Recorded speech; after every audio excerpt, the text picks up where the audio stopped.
Morning, everyone. Apologies for anyone that we are slightly late. We are having a few technical difficulties on my end to try and get all my streaming linked up with my social media. So thank you for bearing with us. Just want to welcome Jill from the Business Kitchen this morning, who is doing the second in our series of really taking people through a customer journey from the different stages. So we did our first one, which was the awakening the unaware, when a customer is totally unaware. If you're interested in seeing that, that is going to be placed on my website later today. I'll give you yours, Jill, Yeah, brilliant. so that people can actually go in and see it. And it's also on my LinkedIn profile for anyone who is interested. So those are people who are not aware that they've even got a problem. Today, we're going to be discussing when people are moving forward from that stage where they recognize that they have a challenge. And Jill is the perfect person to be having this discussion with. So we really want to just discuss a little bit about the common pain points faced by customers who are problem aware but uncertain that any solution is out there and exists. And I wanted to talk to you, Jill, roughly about what are the sort of common pain points that are generally faced when a client is in that stage. I think given we're probably focusing very much on the business to business, then the most common one we see, and you will see this, and it will be part of your discussions when you're doing your consultancy and the website piece, is it's going to be not enough of the right clients. It's all taking too long. They're doing loads. It's producing no results. Everybody else is doing really, really well. Which piece are they missing? Because obviously they're missing some huge piece, which of course they're not. And I think so. I think there's a level of frustration and stress, and for some businesses, it can be the thing that says, "Do you know what? I've done. I'm going to close the business. I'm going to go back into employment or whatever," which is such a shame because so many businesses got so much potential. So I think there are a lot of common themes. I was talking to one of our somebody yesterday, and they are getting into the expansion challenge. So their pain points are now around, they've got the business, but they're like, how on earth am I going to deliver all this and run the business and develop new products and services and do the so depending, I think, where businesses are in terms of their own life cycle can really influence what those pain points are. But you see a lot of commonality of it, and I think that's demonstrated by all the posts and stuff you see from the experts, because clearly they're playing to those pains that people actually are identifying. I think some of the ones that people maybe, I think, lead generation, there's loads of solutions out there. People will be aware there's solutions. Their bigger pain point then will be, how the hell do I decide which one it is? And we'll talk about that, in a later session. For the expansion ones, there may be a whole load of symptoms going on. They know that it's all very difficult, but they're not quite sure what that step change problem really is. How do they make that step change? They're trying to do it by working longer and longer hours. Well, eventually run out week. And die of exhaustion in the interim period. Yeah. Time is not one of these things we can flex, which would be great if we could. Well, I don't know if it would be great if we could, actually. But yeah, so those, I think, are really where you will see the key messages for businesses. I think if you're in the consumer market, it's very different, because of course it depends on, you're doing up your house, what are your pain points about? What were your pain points about finding suppliers, or what's the best solution for a drainage problem, or whatever it might be. So they're really varied. But this is where it comes down to, you've got to really, really get to the grips with who your market is. And I think actually one of the, we spoke about it in the first one, but actually going back to your marketplace and talking to them about what were you doing when you first recognized you had a problem? Yeah. Where did you go? What did you go to the search engines? Did you go looking for a advisor? Did you go looking for free help from places like the Growth Hub? Where are you initially hanging out at that precise moment in time? Because generally, if we know that we've got a problem and that there is a solution out there, we're going to go looking for the answer. And I find that when the business on the other side of that is not actually raising their hand at that point. They're slightly ignoring this market, which is where they're at their sort of research stage, really trying Yeah. to find out what that right solution actually is for them, Yeah. and trying to deliver that solution, something that just edges them along, that isn't there necessarily to do business with No, them, but absolutely. just to Yeah. edge them along in the right direction to help them build their trust with them at that point, because then you'll be the go-to place where they re-educate each time. I think you're absolutely right. And I think it is, I mean, I think one of the things that people with a problem want is they want to feel that somebody else really understands their problem. They don't really want the panacea to cure all ills. They don't necessarily want the magic wand, although that might be very tempting. They actually want somebody to genuinely understand why that is a problem for them or for their business. And I think so this stage of where people are problem aware but haven't really quite got to the solution, and maybe one of the reasons they're concerned about the solution side is because they have tried things and they haven't worked, so they're fairly convinced there isn't a solution. But that is exactly why, when you're a company, so we talk about when you're structuring a web page, most people go, buy now, get a quote. They're not ready. That isn't how people actually think. When they're going onto a website, whatever it is, whatever business it is, what they're really wanting to know is this right for me? And they've got the dream outcome in their head, or they've got all the reasons why that they won't do business with you. Yeah. So those are the friction points. And we either wrap a guarantee around their dream outcome that says we're going to be different from everyone else, or we wrap a guarantee around their biggest pain point that they've got, to say we're not going to be like that, because that immediately captures attention. Then the second thing they need to start talking about is, we understand who you are, what your day-to-day looks like. We know you've tried this, and this, and it hasn't worked. So that they're going, yeah, I have tried all of that stuff and it hasn't worked. So maybe this is the thing that's right for me. And it suddenly changes them from being you're just another brand, another consumer, another thing, into being the actual person that is actually right for that particular. You've almost built that trust immediately just by understanding them and understanding where they are within their business at this point. Absolutely. So that whole empathy thing, I totally agree. And I think the other piece with it as well, of course, is this is where some of the storytelling comes into place, because if not only are you understanding how they feel, but you demonstrate that by saying, well, do you know what? Yeah, we totally understand how you feel, because I'll take you as an example. Because when we actually built, when I built my first website, oh my goodness, there was this problems and this problem. So I totally get, where you are in this space, because you're demonstrating that you're not trying to fix something for them. You're coming from a place of having overcome that challenge yourself. Yeah.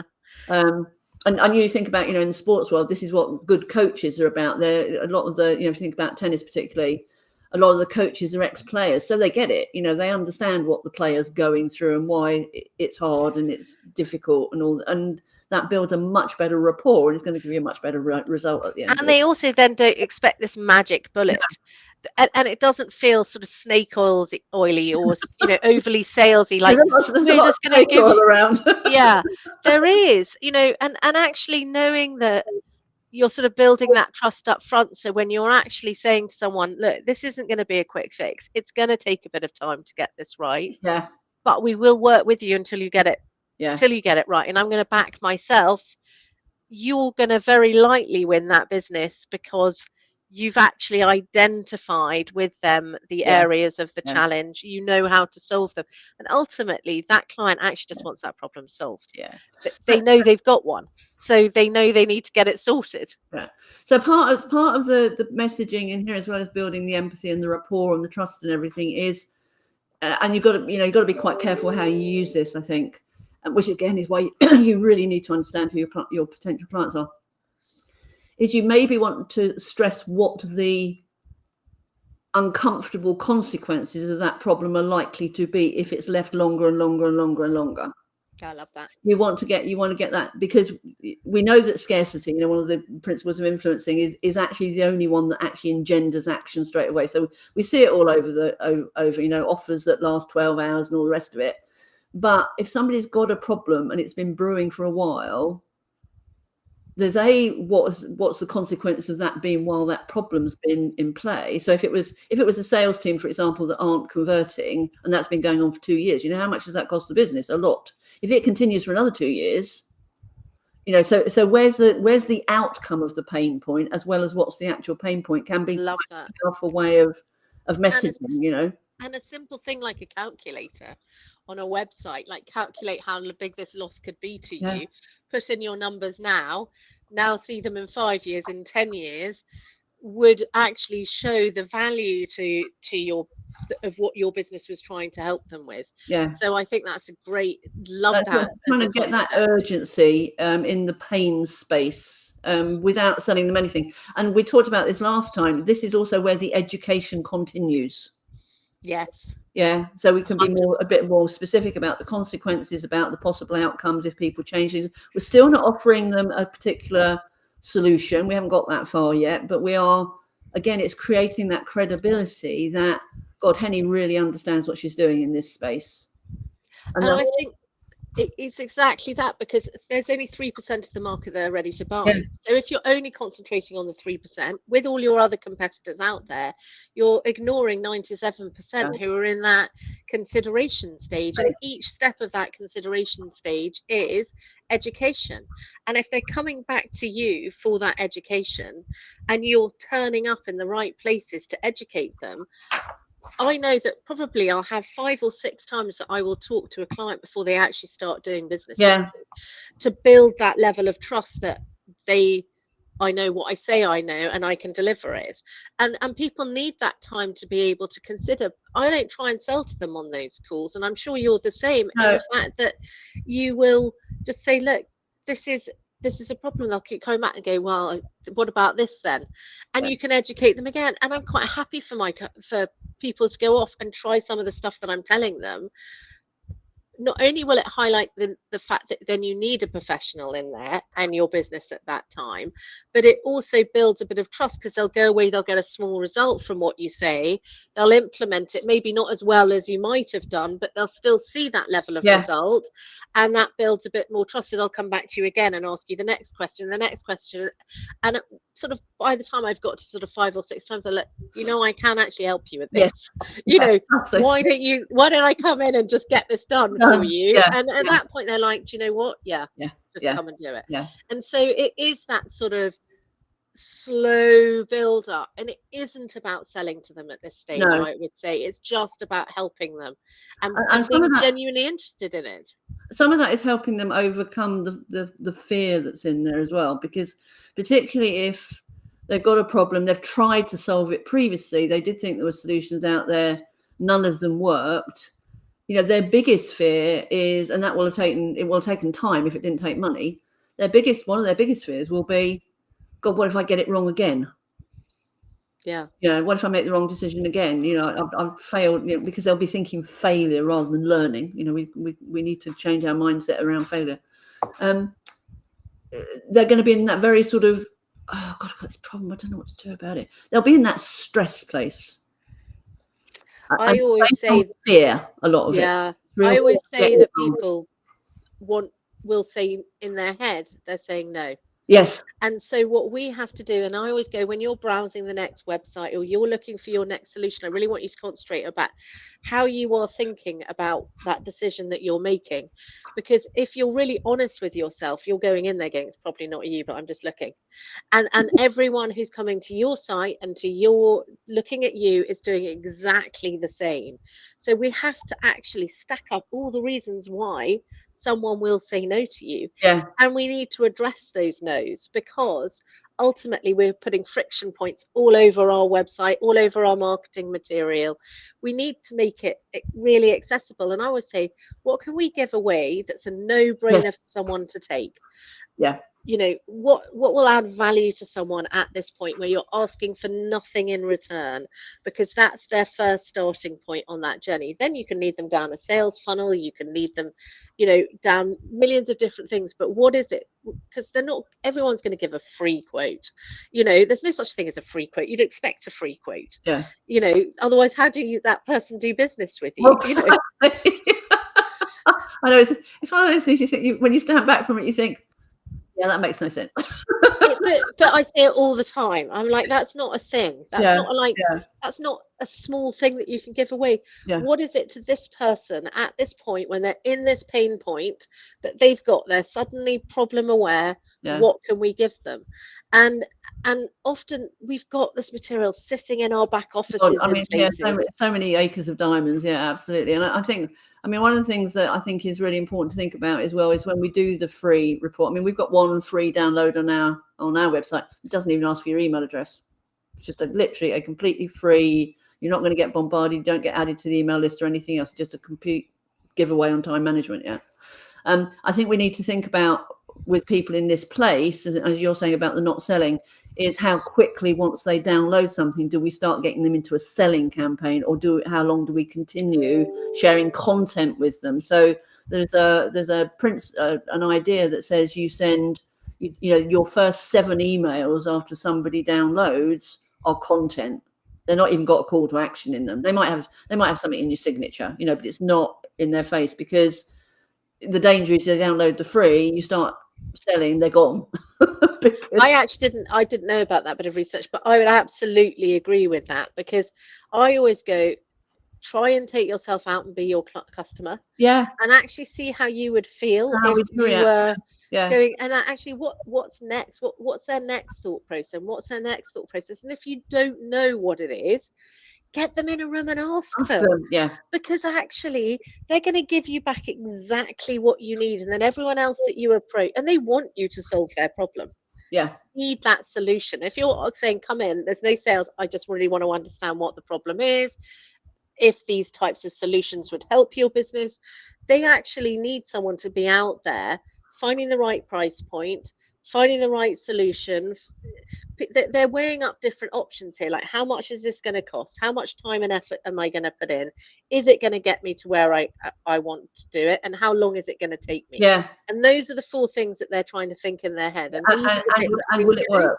And the final one is, will it work? Yeah, absolutely. Yeah, Does it equal success? You're absolutely dead right. yeah, And so I think that we have to cover that off completely, and nearly every bit of marketing material, anything that we're putting out there, but we don't always know, because we're the other side, and actually we need to reach out over into their side sometimes yeah. and just ask a simple question, saying, I'm Yeah, not trying to I think, sell, yeah, I think one getting of a the business. really useful things to do in there, and we do that. I always recommend this to my clients and members and growth hub people and stuff, is when you are looking for something, stand back from the, you go and Google a business service or something.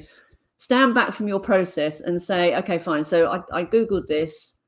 How did I react to that first page that I read? What was the thing that made me read on? What was made me think I'm out of here? What was the made me think, God, that's an absolute pile of toot? How did I react to somebody else's marketing for a problem I'm trying to solve? Yeah. Because that can be quite a useful way of looking at, apart from anything else, it helps you look at the things that match your values.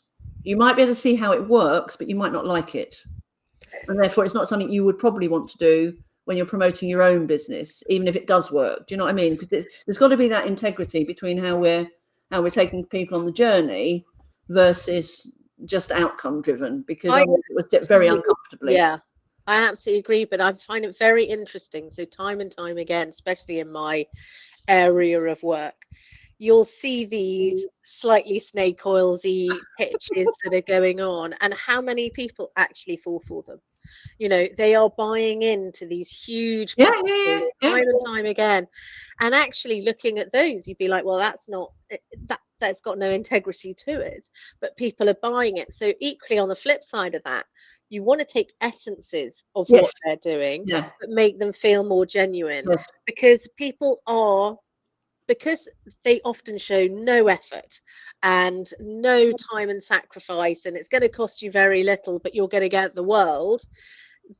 They've balanced all of the good bits, Yeah. and told you that you're going to get the world for nothing, and people are believing it. So what we also need to do is, when we are being genuine in our own market, because let's face it, there's lots of people in it, nearly every marketplace, that are not genuine about what they can achieve and what they can do. Hear it all the you time. you have to disrupt their thought patterns, Yes. because they will still look at you. So, if it looks good to be true, it probably is. And here's how it's different and why it's different, and making that point of distinction so that they're aware that if they buy into this too good to be true package, they probably are going to get it. So even with, you've probably tried this, could be one of those areas that you cover, because Yeah. otherwise you sometimes are being stacked up against disingenuous people and things that can't deliver, that are looking for a quick turnover of business. And that's where I think sometimes explaining some, and this is sort of the next page really, but explaining your process, because you can do that and say, let me tell you what doesn't happen next. I don't start emailing you every day. If they've been through that with somebody else, that's going to Yeah. their reluctance. This is what's going to happen. We're going to send you, we're not even going to talk to you for the next 2 months, which sometimes can people like, but I want to talk to you now. That'll be fine. They'll pick up the phone and you have a conversation, right? Yeah. But you're right. Taking the essence out, I think, is very powerful. I mean, some of the ones that I've seen that really, I think, oh, really, you download something free and then you're into a 7-layer upsell. Oh, yeah. But for that particular business, which is probably a volume business, in the first instance, at the top of their funnel, they're a volume business. They probably take you down to a mastermind or an academy or a one-on-one or something right at the very bottom, at the very end of the journey. Yeah. But they're just filling the funnel, and it will people will qualify themselves as they do the upsells. So it tells them a lot about them. So we've got to think about that. But I think sometimes thinking about the messages that we respond to and the way the language is used can be very powerful for then how we think about how we want to describe things. Yeah, you've spoken about empathy quite a number of times in regards to that. So just talk to me a little bit more about how you would use that, maybe in messaging or that sort of area. I think it comes back to then using that maybe either as a statement of fact. So for an example, you might say, many small businesses find it challenging to increase the number of leads they're getting or to manage their time effectively. And they often feel overwhelmed by the sheer number of tasks. Straight statement. If people agree with the statement, they will read on. If they don't agree with the statement, they won't read on. But that's demonstrating that, everybody's struggling with time management. I don't know anybody that doesn't struggle with time management in some way or another, particularly small businesses, because apart from anything else, we're mostly, and I know this is true of you, we've mostly got so many ideas that keep coming up. We're trying to put more and more into the number of hours that are available, as well as running what we're running. But I think also asking open-ended questions is a really good way of creating empathy. How did you feel last time you did X, Y, Z? Or how did you feel the last time a client let you down, or a marketing camp? So you start really pulling into their emotions. And fully understand, did you feel stressed? Did you feel frustrated? Were you upset? Yeah, get it, been there, done it, bought the t-shirt. It's sort of that whole, it's not new. You're not the only one. You're not the only one this has happened to or is happening to. It's happening to everybody out there. Just a lot of them aren't talking about it. So yeah, because of course people don't like to discuss weaknesses as well within their business. So actually saying I'm struggling with X, Y, and Z can often feel quite a lonely place for these company owners. Because you feel you should know it. There's a lot of pressure to feel you should know it. To which my answer is, well, why should you know it? I mean, 100%, especially in my line of field in marketing. Businesses generally start a business because they are good at what they do, but they weren't born with a marketing degree in their back pocket. Most people have to learn off the top of their head, or the business side of running the business and that sort of thing, like you do with people. Why would they know that? Well, I mean, I didn't. I started a business at 24. I had a good clue. I just had a good idea, and that was it. And the rest I learned a lot by trial and error, and it was very expensive learning curve. I made some stupid mistakes, and actually nowadays more than ever, when I started in business, there wasn't the help out there. There wasn't really a place to go, so it was very lonely. Now we have.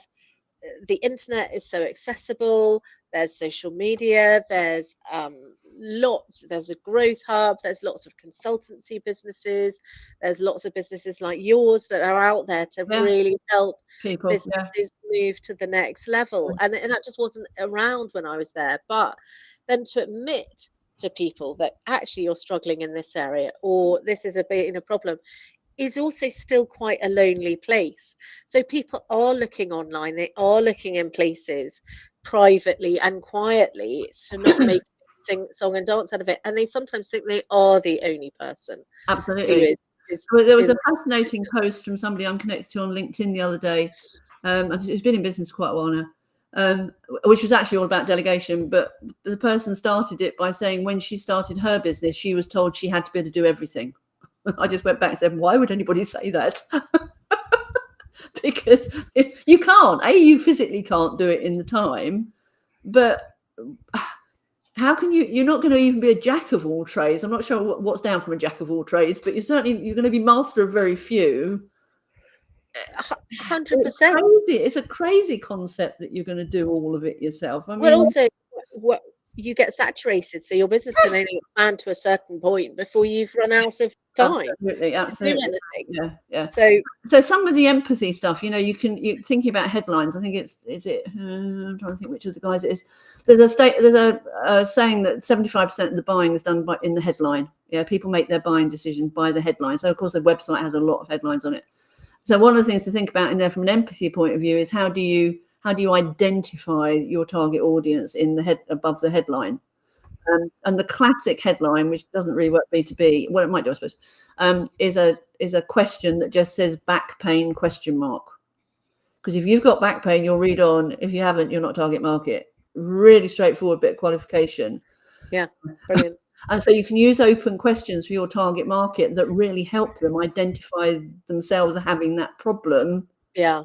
And then you can start taking them through the content and the education and the complementary help that we all give, because somebody will send us we'll be talking to somebody at a networking meeting and ask us a question. We're not going to say, well, it's going to take me 10 minutes to answer, I'm going to have to invoice you. Invoice you £100 for that, Yeah. We can have, it doesn't happen, does it? You're always giving away not free, but your own value, because you want to help people. But thinking about that top part of any page or email or anything that just really helps the person, as you said earlier, I think, God, that's me. That's really where this problem piece is so important to understand. Yeah. What language would they be using to describe the problem? Yeah, absolutely. I always say if we can wrap a guarantee around a pain point or a guaranteed outcome, then that helps on the B2B side. But then just under the fold, not just before the fold finishes. So you have your sort of header statement, and then before you even make the scroll, you have something there for someone who is in their consideration stage, so they've recognized their challenge. You have something sitting there that's totally free for them to download, that is almost like a workbook, or score yourself on something, or quiz or something like that. Anything like that makes it so easy for them to actually do something with you and commit to doing something with you, because there's I call them micro commitments, but these little micro commitments that people make with you when they fill out a form, they download something, they take a quiz, they take your bit of research. All of those are micro commitments, and the more of those they make, the more likely they are to actually make that big commitment with you at the other end. But just to have those sitting there right above the fold before you scroll means that you've got someone who's ready to do something for someone who's ready right now, and something for someone who's not quite ready and wants to quantify whether you're the right person or not. Or maybe just a bit interested, which is fine. Yeah.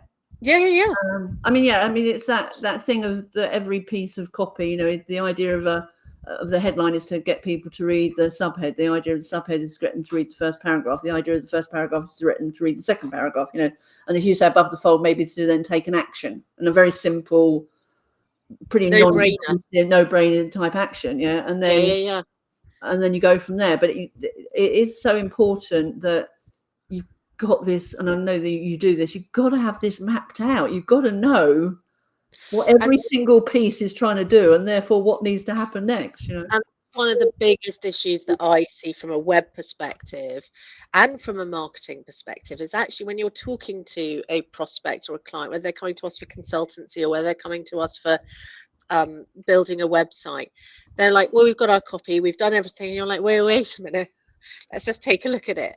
And they're almost producing the same as what they've had before. But the website is just a digital means to put something up there. Actually, they haven't thought about it from a client facing perspective, not generally not.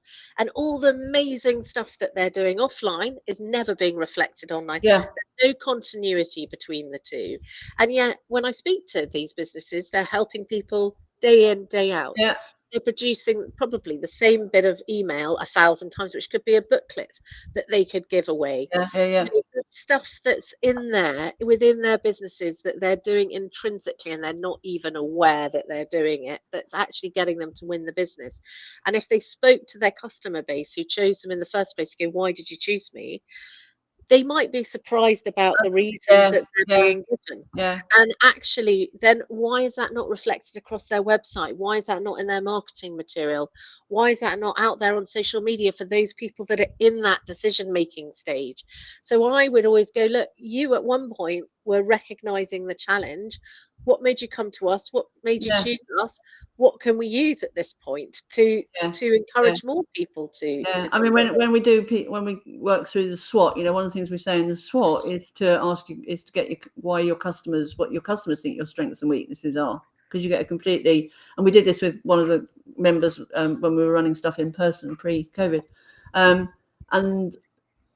they were quite surprised that the answer came back, because the key thing that came back from the customers was quality.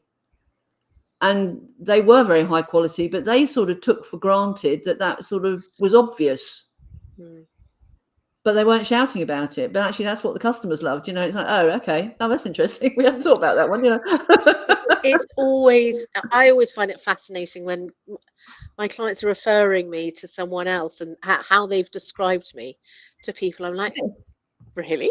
That's not how I'd see myself, because we're all too close to our own businesses to see them objectively, and even to ourselves, in that capacity to understand what value you bring to someone. You started your business probably with a means to help people, and we often get caught up in the day-to-day and forget actually what we are doing on a day-to-day to help people, and we're not shouting about it anymore, whereas at the beginning we probably would have gone all out shouting about it, why we're the best and why we feel that they'd had a bad call before. Absolutely. After a number of years, you almost forget to do that side of it, and I think it's sort of because you've got a client base then, but actually the reason why you got that client base is because at the beginning you were doing those things. Precisely. And now you're probably just relying on referral to come through, and actually you're not feeding that pipeline as efficiently as you might have done. Referrals are a lovely way of getting business, but there is a bit, all in one pot, isn't it? You've got to be a little bit careful. You're not actually cut, because if the other channels aren't really being pursued, and you suddenly find the referrals isn't working any longer, you've got quite a lead time on getting those other channels back up and running and engaging. So it's one of the challenges when you've got big clients, that how does that other stuff happen? So when the client finishes, you don't end up with this feast and famine, because you have a 3-month client, takes up all the time. You get to the end of the 3 months, there's no other client on the books, you've got to start again. It takes you 3 months to get the funnel up. You get, and it's one of these, and it really, it's not robust, it's not sustainable long term. So and this is why the strategy stuff is so important. We've got to work out how all these pieces fit together, and then work out how the hell you get them done. I mean, bottom line at the end of the day. Yeah. Absolutely. Well, look, thanks, Jill, so much for today. That's been brilliant. That was the second one in our series. And our third series, we've got about how we unveil the solutions to some of it. So I can't actually remember what date that's on. I think it's on September the 2nd. So we will be releasing that. So please sign up. It's on our LinkedIn. So go and follow, and I'll put a post within this link now so that you can find it. But thank you so much, Jill, for joining me again. Thanks, Henny. Lovely to speak to you. Have a lovely